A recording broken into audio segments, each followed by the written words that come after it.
Well, good morning, everybody. Happy Saturday. You're listening to the RepcoLite Home Improvement Show, sponsored by Benjamin Moore. I'm Dan Hansen, and I'm here with Dan Altina, president of RepcoLite Paints. Dan? Hi, Dan. Thanks for being here. Yeah. 2 Dans for the next little bit, and you're here because Hailey's on maternity leave now. Yeah. And she'll be gone till, I think, end of August or September. It's going to be forever. Right. It'll feel like it for you. It's going to feel like an eternity until she's back. But we thank you for filling in. It's much better to talk to somebody than to sit here and just talk to myself. I can imagine. And imagine that there's people listening. Anyway, so we're glad you're here.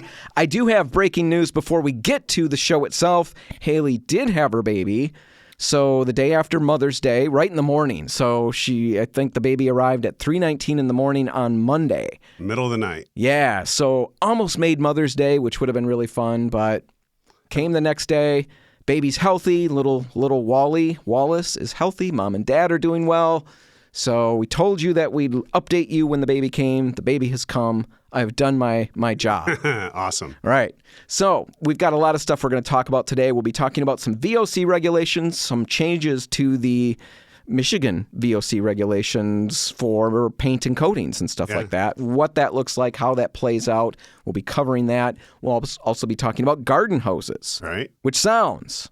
pretty thrilling. Yeah, both of those things sound this is pretty really thrilling. good stuff. In the first segment, right now, we've only got a little bit because the VOC conversation is pretty big. Before we get to that, let's talk, in honor of Hailey and the baby and all of that. Birth stories, things leading up to that. Yeah. Do you have anything interesting? I've got a couple of things that were really funny. I thought they were funny. I don't know how my wife felt about the thing. But you. I don't know if funny is the right word, but I think everybody, their first child, goes way overboard with analyzing everything, right? Oh, It's sure. the first time around. And so that was our situation, too. We had a lot of time on our hands to think about how this was all going to go. Sure. And part of the process, we decided we should have a midwife. Midwife kind of just helps the process along, a guide, so to speak, right? Like Gandalf, right? Possibly. For the Lord of the Rings aficionados. Right, yeah. So Similar to Gandalf that. comes to help you through this birth process. Right. It's not as magical as it might seem. So, we had it all mapped out. This is how it will go. This will be her role. This will be my role. This will be my wife's role.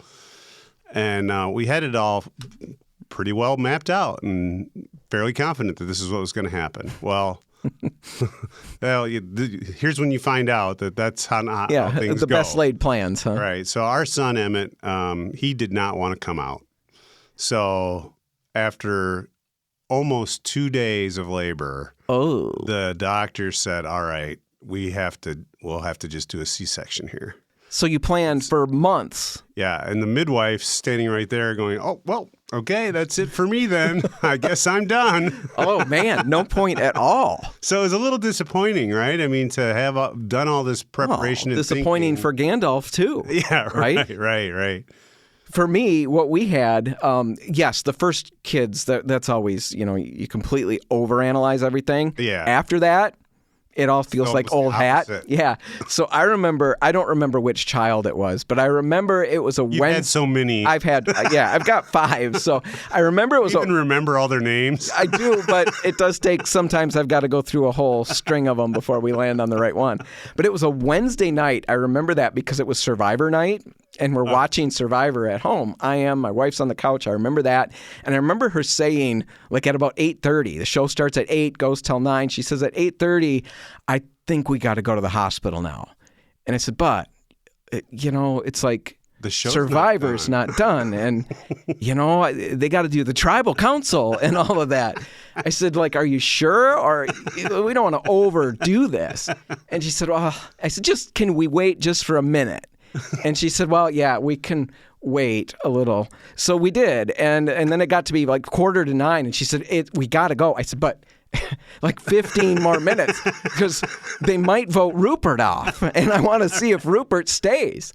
And okay, she was very accommodating. Wow. And we stayed and watched. We got to the hospital right afterwards. I drove in and they get her into the room and they prep her. They say, "Oh my gosh, you're like dilated Why to did you 5 wait or so 6 long? or 7 or something like." Yes. They said, "What were you thinking?" And she said he had to see Survivor and how it ended. And I felt like crawling in a hole. But everything was fine. Right. And it came out reasonably well.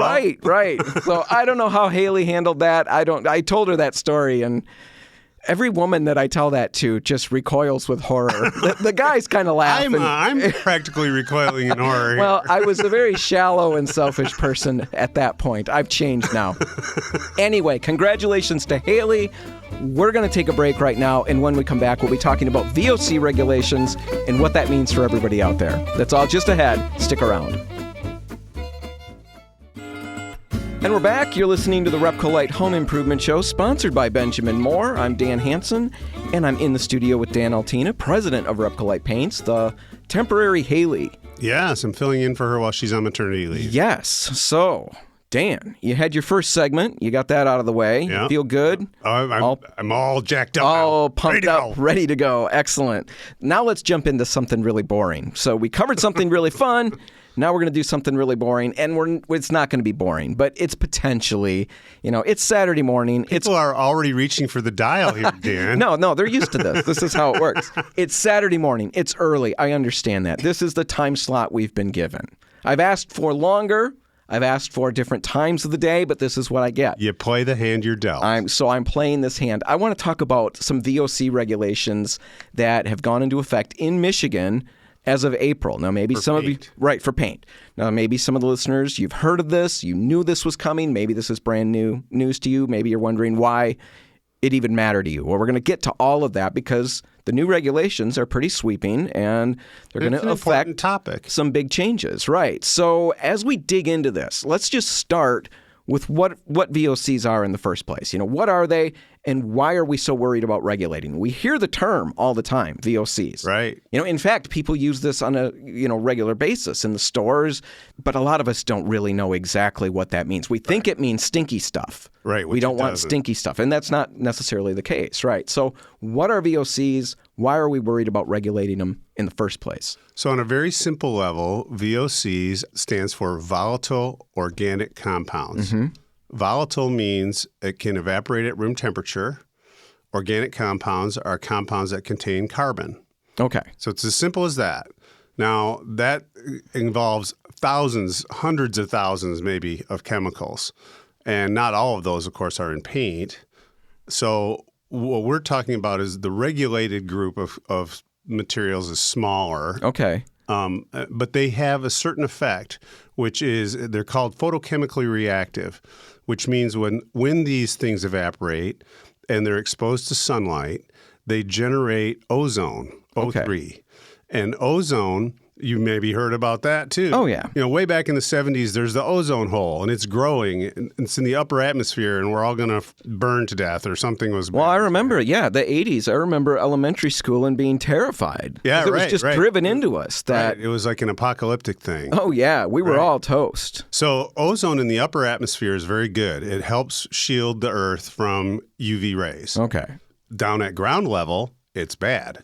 It causes all sorts of adverse health effects, respiratory things, asthma, emphysema, and even in places where there's recorded history of large amounts of VOCs in the air, there's higher incidence of lung cancer. So it's just it's a potentially very harmful chemical. So to have a lot of that around. It's odorless, right? If there's a lot of that in the air, it's going to have an effect on everybody's health. So these chemicals aren't necessarily right, and stinky the VOCs themselves, these organic chemicals, aren't what we're concerned about as far as our health is concerned. It's the ozone that's formed when they're in the presence of sunlight. Okay. That's what we're concerned about. That's the part we're concerned about, but you could have something that's really stinky. That's not a VOC. That's not a VOC. Acetone is an example. Super stinky. I mean, nail polish remover. Yep.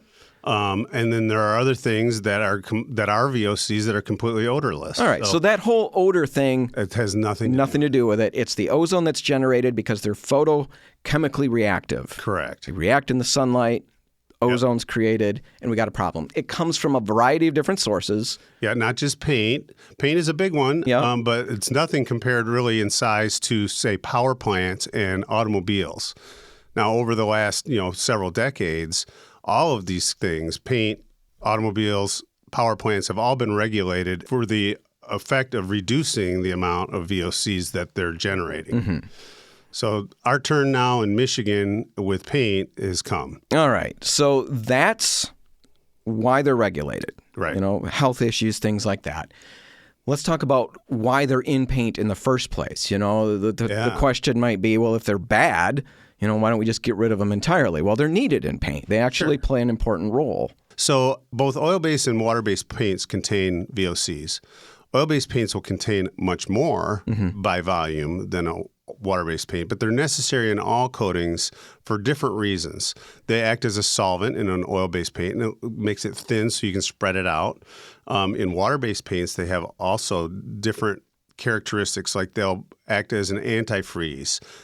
They act as a coalescing agent, which is a fancy word that we don't need to get into what that means. They have these sort of effects that boost the performance of paints. Right. And so that's why they're necessary. When you remove them entirely, paint becomes very difficult to work with. Yep, and maybe not very durable. Right. Okay. So that's why they're in there. They play an important role. Now let's talk about, what the new regulations in Michigan look like. How is that going to affect us? What's happening with all of this? So the regulation covers a bunch of different categories, maybe 30 different categories of coatings. Everything from asphalt coatings to, traffic marking paints, line striping paint on parking lots. All these different categories have different VOC limits. The first national rule was established in 1997 to set some kind of standards. Before 1997, there was no regulation whatsoever. It was the Wild West. Yep. You could put it 100% VOCs, whatever you wanted to do. So now in 97, they started to reduce VOCs on a national level. And then states started to say, hey, we want to take this, it'll be a little more aggressive. We want to have rules too. Yeah, we want to have our own rules. All right. We want to have special rules. All right. And this is California mostly kind of has led the charge, not only in paints, but also in automobiles and stuff like that as far as emissions go. So there's been this progression over the last 25, 30 years to reduce the amount of VOCs in paint. And they do this by targeting different maximum amounts that can be in different types of paints. Okay. Because some types of paints are more dependent on the presence of VOCs than others. All right. So what's happening in Michigan then? What's it going to look like for us? Michigan is going from the least restrictive regulation, this national rule that was established in 1997, to essentially the most restrictive regulation, which is there's only a handful of states that are on this much restriction. Okay. And so what that's going to do is it's going to mean that some of the products that we're used to using and having in our stores, we can't sell anymore and you can't use anymore. So largely solvent-thin products, oil-based type products, just going away. Yeah, we in a lot of cases we're able to try to formulate some of those VOCs out by either finding replacements that are not VOCs, a solvent that doesn't photochemically react, for example. In some cases, we just can't take enough of it out. So you keep saying we. Are you speaking RepcoLite specific? That's what I wanted to get at. So it's not just us. It's everybody out there, and some are able to reformulate certain products. Other products are just flat going to go away. Right. And it's also helpful to understand that this is a very interesting map that's playing out as far as what the regulations are in different states. What might be available in Ohio is not available in Michigan, or vice versa. Okay. It's kind of an interesting landscape that way. So is there going to be a black market that arises? I know when they restricted the flushes of toilets, there was a black market. Yes. I wouldn't be or good surprised, but flushers. the industry has been very proactive with the government and all this to try to do the right thing. Okay. I guess is the way to say it. All right, so a lot of these solvent-thin products are going away. Water-based products will be largely reformulated to fit under whatever regulations, the limits are. And maybe, people out there are tempted to think, I initially was tempted to think, now I knew it affected me because I work here, so I knew this was going to affect me. But home, personally, I don't know, is it really going to be that big of a deal for me? I use mostly water-based paints. I can't think of a time that I used a solvent-based paint in the house. Right. I just don't do that. And so I figured, not a big deal. Maybe other people are in that boat. Well, then I started thinking about it a little further, and I realized, solvent-based, solvent-thin polyurethanes. I love using those. Those would be affected. Interior stains. Yeah. I know that I use that, and that would be affected. Those are oil-based. What about deck products, things like that? High-performance coatings that have to withstand severe abrasion or water resistance, those kind of things. Right. So I think most of us are going to be affected, some of us more, some of us just a little bit, but when we're affected, it's going to hit us at some point, and we're going to realize that. Now, I think the natural outflow from that is to wonder about, the water-thinned alternatives, the water-based stuff, the new stuff, it's going to be just as good, right? For the polyurethane, there's water-based polyurethane. That's just as good as the oil-based, right? Right? How do these water-thinned alternatives work compared? In a lot of cases, that's true. Water-based paint technology has just really advanced tremendously in the last 20 years, partly due to these regulations that started back in 1997. Requirement is the mother of invention. Yeah, right. Yeah. I don't know if that's how that's said, but I just said it. Well, necessity is the mother. I've changed it to requirement and write it down. Put it in the books. From here on out. Yeah. So there have been tremendous advances. And for a lot of things, you're right, Dan, you don't need to use oil-based paints anymore like you used to 20 years ago.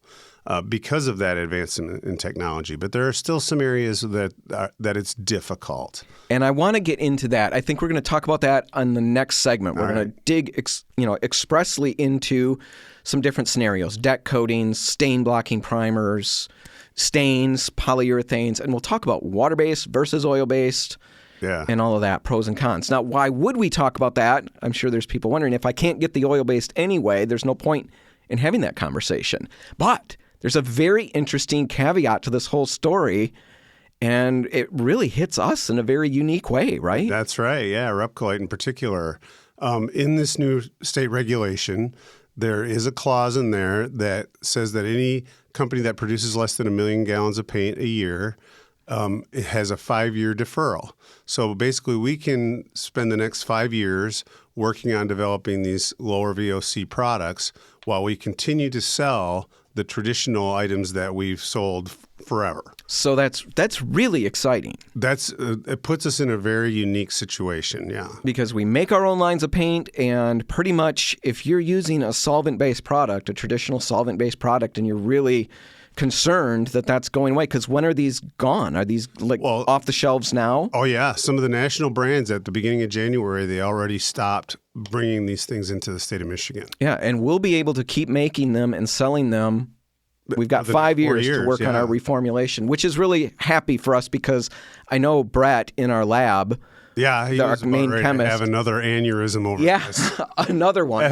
Because, heading into this, trying to reformulate all our products, and then he heard there was a grace period that came out just recently. Yeah. We've got 5 more years. All right.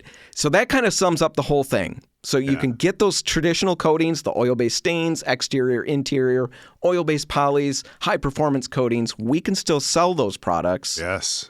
And that part's really good. So that's why we're going to take a break right now, and then in the next segment, we're going to talk about the pros and cons of water-based versus solvent-based in a bunch of different areas. We're going to hit that next, right after news and weather in Grand Rapids and a RepcoLite Rewind in Detroit. Dan, you can wait with me. You don't have any choice.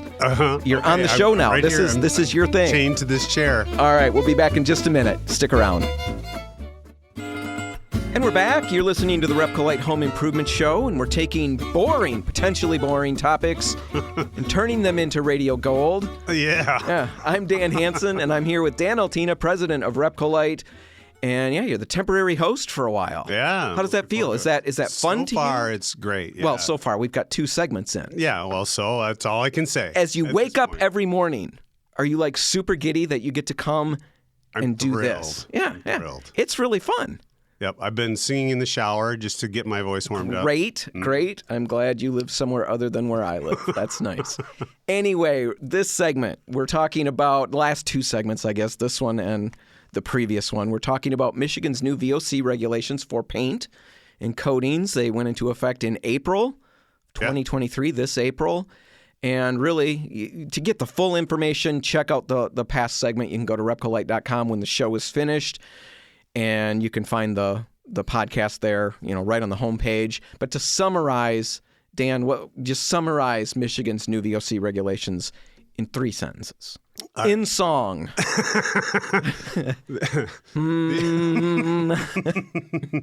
The amount of VOCs that we're allowed to have in a coating have gone down. Okay. Fairly dramatically. So paint manufacturers, paint retailers all over the place, everywhere you go, are largely removing a lot of the solvent-based stuff from their shelves, things right? Are no longer available for sale. Just not getting that stuff anymore. That's the big impact.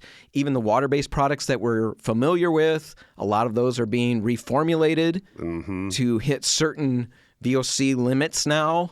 Right. And hopefully, a lot of those things you won't see performance changes. That's certainly the goal. That's the goal. But if you see things working a little differently, it's most likely what's going on. And there's no way around it. It's the regulations. Yeah. They have to be met. So that's what's going on. Again, there's a lot more information. And also we dug into what VOCs were and all of that. That's all in the previous segment. Check it out. In this segment, I want to get specific. Now, as we mentioned in the last segment, RepcoLite can still make and sell solvent-thin products. These traditional... There's a clause or a little escape hatch in the regulations that applies to us. Yeah, as a small manufacturer, we can continue to make these things for several years yet. As we develop the new low VOC alternatives. Yeah, we need time to get that figured out, so we'll be working on that. Yeah. But in the meantime, we can sell these traditional coatings to anybody. So the big question is, why would that matter? Now, there are contractors out there who really love certain products, certain solvent-thin products that they love, and they're bummed to see them go. And whether they shop with us or not, at least there's an alternative now, because chances are we make something like what they've been similar using, to what they've and we used can in the help you past, with that. Absolutely. But a lot of homeowners maybe are thinking no big deal, right? Right. I haven't used solvent-based something in a while anyway. At least that's what we think. I tend to have that general glancing thought when I look at what I've done in the past a little bit, but I'm largely thinking about my wall paints and stuff. Right. That's where I'm mostly using paints, and those are all water-based. So why would this matter to me? Well, like I mentioned in the last segment, there are a lot of solvent-thinned, oil-based products that I'm using that I don't think about. Polyurethanes, interior stains, exterior stains, my deck coatings, the deck coatings that I really like to use are all solvent-based. And, I'm getting them from RepcoLite, but if you get them from somewhere else, they're gone, right? Pretty much gone from the shelves. So we're left with water-based alternatives. And that's what I want to really dig into here is, how are these water-based alternatives? How do they fare? And I think this will be good for anybody out there, whether you're interested in this conversation about VOCs and regulations or not. It's nice to know why a solvent-based coating might be better, might be worse than the water-based alternative. So let's start with stain-blocking primers. It's something we... every now and then a situation arises, and it happens a fair amount. I'm thinking about water stains on a ceiling.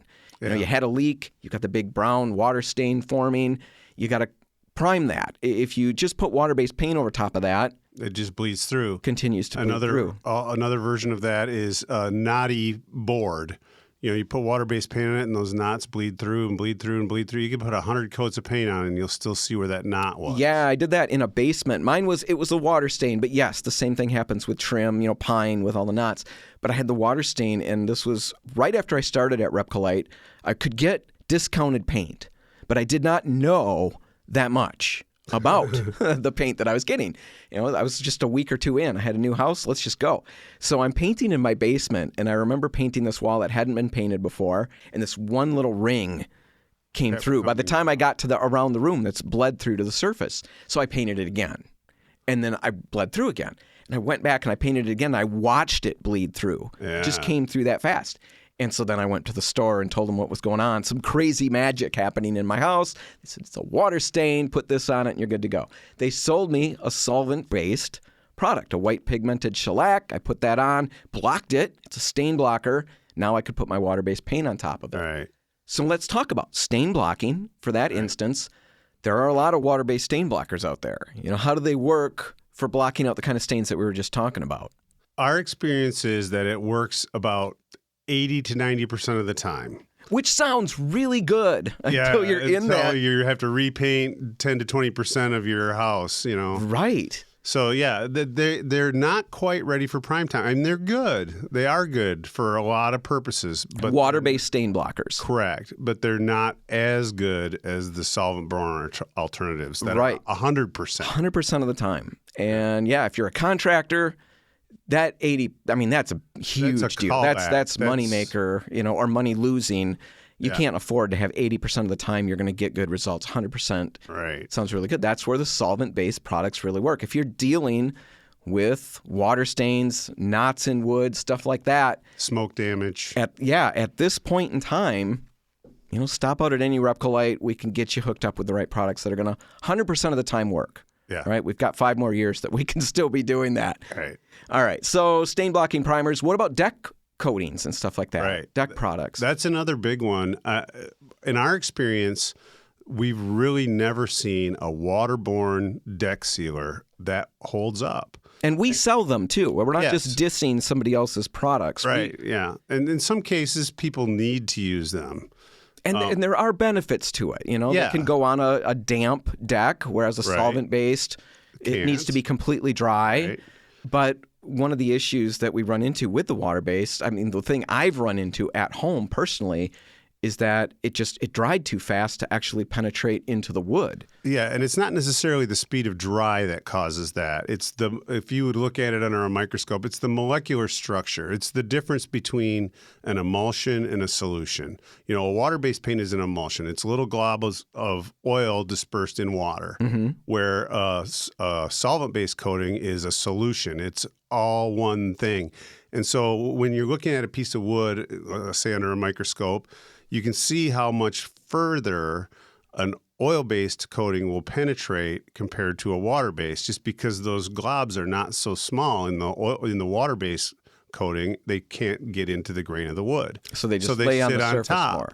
And then they wear off or weather off. Now, see, so you're saying it's not because it dried. Now, the instance that I had, I applied it when it was too hot, which didn't help. But you're saying that's not my main problem. Right.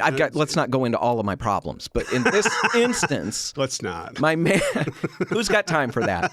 It'd be interesting for you to get the records out. Got medical records about all the issues. It's the globules or the globlets. It's an inherent problem in the kind of the microscopic structure of a water-based coating versus a solvent-based coating. Okay. It just doesn't allow it to penetrate as much. So bottom line, a solvent-thinned deck coating is going to perform better, generally speaking. It will age more gracefully. It won't peel. Right. What about rust-inhibitive stuff? We've got metal-clad. It's an oil-based, rust-inhibitive product. What about water-based versions of that kind of a product? That seems counterintuitive. Right, yeah, to put something water-based. I'm going to stop that rust by putting water on top. Yeah, it again, because of that molecular structure of water-based paints and the way they dry, then this has to do with the stain blocking ability as well. Water-based paints leave a little microscopic little channels that allow moisture and air to pass through them, even though you really can't see that on a microscopic level, that's what's happening. And so it allows things like a stain to bleed through where it can't through a solvent-based coating. The same thing happens with the corrosion resistance. It allows a little bit of water vapor or water to get into the coating and makes it less likely to withstand corrosion. Whereas the solvent won't allow that like moisture to penetrate permanent through. Barrier. So we've got Duranamel DTM, direct to metal. Yeah. That's a water-based product. Correct. So you're saying it's good. Yeah, I wouldn't use it in an extreme situation. Right. That's where the solvent-thin products really stand out. And we're going to have to push the envelope forward. The whole industry will, as time goes by, and really develop some improvements in these water-based products to meet these needs, because the needs aren't going to go away. Right. But the solutions to them, at least the perfect solutions, have. So, yeah, the big changes are coming. I've got time for maybe one more. Another good one would be interior stains. All right. Say like you're going to be staining a door. Mm-hmm. Water-based stains dry so quickly. We're constrained by the evaporation rate of water. And once they are dry and you go back over them again, you generally will see a lap mark. With the stain, if you go over the stain again? Yeah, if you work back into it with your cloth or whatever, now it'll look darker in that spot and it'll be blotchy. Hard to get it to blend. Hard to get a water-based stain to look uniform. Oil-based stains are much more forgiving in that way. They work back into themselves and they allow for more open time. You can manipulate them longer. So if you have something like an 8-panel door with all this detail that you need to be staining, it can be really difficult to do that with a water-based stain and make it look good. So water-based stains, not quite there yet. Functionality, or for that reason, or application-wise. Yeah. Polyurethanes, water-based polys are pretty good. Yeah. I would say those hold up fairly well. They generally need maybe one extra coat. Yes, they're not as high in solids typically as a solvent-based version. All right, and then one last one, and then we'll wrap it up, just because it's really been a big deal, especially in the Metro Detroit area. I know we've been at our stores there, and we just bought those stores in January, meeting customers out there, and a lot of customers are concerned about Satin Impervo, Benjamin Moore's oil-based product, going away. Yeah. Well, it's gone, right? That's how that's going to be. RepcoLite makes an oil-based alternative that is available. Yeah. So let's talk about that. If you're in the West Michigan area, of course, it's an easy fix. Head to any RepcoLite and talk to us about what you have been using oil-based wise. And we've probably got an alternative, like we said a couple of times already. What about the Metro Detroit area? They don't have all of the RepcoLite products in the store because just tint machines and stuff. We need. Yeah, we're putting both feet forward to make sure that we get those products in there as quickly as possible, and mostly that's related to tinting. Certainly anything primer or deck sealer, those are all pre-colored or white, and polyurethanes are just clear. Right, you can get that. The tinting that in the next month or so we'll probably have that all handled on the east side of the state. The main thing about, I as far as interior trim paints, oil-based interior trim paints, traditional homes, that's how they were painted. And what we see if we put water-based over that, if we are very careful with preparation, is peeling. So that's why we stick with traditional coatings in a lot of situations in older homes. Newer homes, not as big a deal. Right. Well, if you do have that situation, you're concerned about the solvent-based products going away, again, even if you're in the Metro Detroit area, stop out at any RepcoLite location, talk to us about what you're working with, what you need an alternative for, and we can start that conversation. Even if it's not in the store right now, we'll figure out a way to get you what you need. And we can almost guaranteed solve your problem. And if you're interested, because there's the other side of things where you might be thinking, I'm glad to see the solvent-based products go away. I've got certain things that I've been forced to use that I don't want to use anymore. I want those water-based alternatives, but I need to know which one is the right one. Sure. If that's you, stop out at any RepcoLite and tell us what you want to move away from, and we can steer you towards the best water-based alternatives on the market. Yeah. All right, that's all the time we've got for this. We're going to take a break right now. When we come back, we're going to be talking about hoses. Okay. Dan, you've been doing a ton of research. Yeah, I have a project at home. Yeah, we're going to see once what you came up with, some interesting stuff. That's all just ahead. Stick around.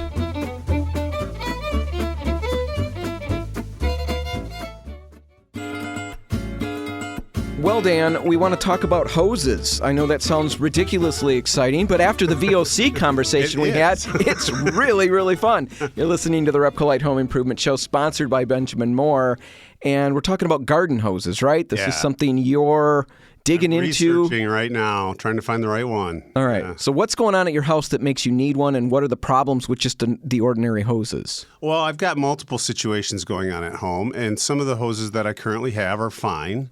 But I've also got some struggles. And so setting up sprinklers, we're mostly familiar with things like a rubber hose or a vinyl hose. That's probably what you have in your garage and I have in mine. What are the differences between the two? I want to know which I have. Rubber are generally black. Okay. And they're quite heavy and thick. Okay. And I'm a wuss, so I would want something lightweight, so I doubt if I have rubber. you would probably not want that then. Yeah, vinyl is much lighter. Okay. Unfortunately, vinyl gets kind of hard as it ages. Oh, yeah. Especially if it's exposed to the sun. It can get a kink in it that is permanent. Well, yeah, it never wants goes away. You're right. Those are some of the big disadvantages to the vinyl hose. They're cold when it's cold out. They're stiff and they don't stretch out. Yes, nice. that's what I've got because I was hauling one in late fall. Yeah. And I was trying to spread it out because I wanted to use it, and it sprung back and hit me in the face. Split my forehead open. Right. It was a hose-related injury. It was pretty embarrassing to talk about and explain, but I embraced it. Anyway, so yes, vinyl. Yeah, vinyl is what we mostly have, and there's these drawbacks. So what did you I wanted find? something that was more resistant to kinking, less difficult to manage, so I could stash it out of the way when I didn't need it without it being this big mess on the ground. All right. So what I found was the hybrid polymer hose, which is kind of a new thing. Okay. And it's really quite interesting. It's quite flexible, very flexible compared to a vinyl hose. Doesn't kink, or if it does kink, you can easily unkink it and it doesn't stay permanent. And it doesn't come back. Right. The kink doesn't stay in it. Right. It's quite unique material, and it's What easy is to it called coil again? up. Hybrid. Well, sometimes you'll just see it called a polymer hose. Sometimes it's called a hybrid polymer hose. How does it price out compared to They're other? generally a little bit more money than rubber or vinyl. Weight-wise? Weight, they're lighter than. Okay, they're lighter than the vinyl? Yeah, about similar to vinyl. A little more expensive, but no kinking. Right. A lot of hoses say that they don't kink. Yeah. But well, these initially really... a lot of them don't. It's Okay. over time that they start to kink. All right. So this one should stay nice through its expected lifespan, whatever that is. All right. Somebody drives over it with a car. I don't know. Okay. But so then the other thing I'm looking at is what the ends of these hoses are. Some of them, cheaper hoses have plastic fittings or maybe aluminum. The nice hoses have brass fittings on the end. Brass is much nicer. It's easier to get on and off from the faucet. It's heavier duty. It doesn't corrode. Plastic, the threads can strip. Sure, that makes sense. So that's the other thing I'm looking for. So I'm going to get myself a nice hybrid polymer hose with brass fittings. So now you've got somebody that you know, I don't remember who it was, but is using one of these and has had really good results with it. Yeah. It seems to meet what the claims are. Yeah, that's what opened my eyes to it, was actually seeing it in person and in action. It really worked great. So who was that, and what My friend situation Beth. are they using it as? In her garden. Just dragging it around. Yeah. So they'll coil it back up, and it will uncoil nicely. Yeah, you can put Not it in like a kinking it. bucket, just coil it up. It coils up very easily and uncoils very easily. Unlike most hoses where you're fighting it and it doesn't want to bend that way, and this hose is just very supple and easy to maneuver. All right, so it's I can't remember, a hybrid polymer hose. Hybrid polymer hose, a little more expensive. We'll put a link in the show notes to check it out. You've got all kinds of yard stuff you're trying to do. You're trying to grow grass or something, right? Long story short, I'm trying to get my yard suitable for a graduation party. Oh, great. Yeah, so you should do what I do and just not have one. We did that with the first kid because of COVID. Oh, did you? Yeah. You got so lucky. I know. Right now, that's why I feel it. Yeah. That kid really made it easy on us. Sure wish we had COVID back. Anyway, we'll put a link in the show notes for the hose, and then I want you to let us know how it worked. Oh, yeah. When you've got a few of them on the yard. For sure. Because I hate the hoses that I've got. I'd like to find something decent. Yeah. But I don't want to just keep buying and buying and buying. All right, that's all the time we've got. We're going to have to wrap it up. If you want to catch this one again, you can find it online at RepcoLite.com. And while you're there, make sure you subscribe to the podcast. You can click the banner right on the homepage, and that will take you to a spot where you can subscribe, and you'll never miss another episode. Now, all right, whatever you do today, make sure paint's a part of it. The RepcoLite stores are all open, waiting to help. I'm Dan Hansen. And I'm Dan Altina. Thanks for listening.